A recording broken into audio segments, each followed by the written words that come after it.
ఈరోజు ఏదో మసిపూసి మారేడికాయ చేసి మహిళలకు అన్యాయం జరుగుతుంది, మహిళల మీద అన్ని కేసులు అయినాయి అని మరి ట్విట్టర్ వేదికగా చెప్తున్నటువంటి కేటీఆర్ గారికి మేము ఈ సందర్భంగా ఒకటే తెలియజేసుకున్నాం.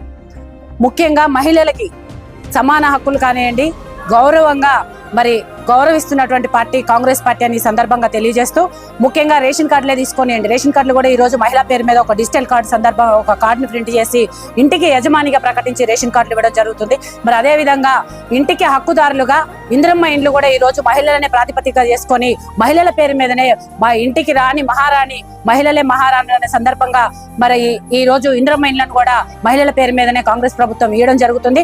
తప్పకుండా ప్రతి ఒక్క నియోజకవర్గానికి 3500 ఇళ్ళు ఏదైతే మొన్న ఇందిరమ్మ ప్రజాపాలన కార్యక్రమాలు పెట్టి అన్ని మండలాల వైజ్గా, గ్రామాల వైజ్గా, మరి అదేవిధంగా మున్సిపాలిటీల వైజ్గా, కాన్స్టెన్సీ వైజ్గా ఏవైతే ఇండ్లు వచ్చినాయో అవన్నిటికీ కూడా రేపు మార్చి 31 లోపు ఎవరెవరైతే అర్హులు ఉన్నారో వాళ్ళందరికీ కూడా ఇందిరమ్మ ఇండ్లు ఇచ్చి మరి న్యాయం చేసేటువంటి పార్టీ కాంగ్రెస్ పార్టీ. మేడ్చల్ కాన్స్టెన్సీలో పొన్నాల అనే గ్రామంలో అయితే 99% లబ్ధిదారులకి లబ్ధి చేకూరడం జరిగింది.